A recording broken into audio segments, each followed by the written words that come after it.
as you see, I have Rainbow Loom bracelets everywhere.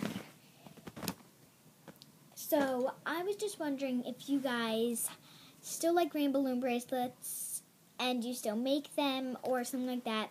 Because I just have so many extra rubber bands. I don't know what to do with them. I have 2 looms. And I just feel like throwing them away would be a waste of money and just like a waste. So, yeah, I just want you to either like down below or comment if you still like Rainbow Loom. And if you like Monster Loom, that's too bad because I don't want to get Monster Loom because, like, I don't like Rainbow Loom. And I think it's kind of like just a little similar.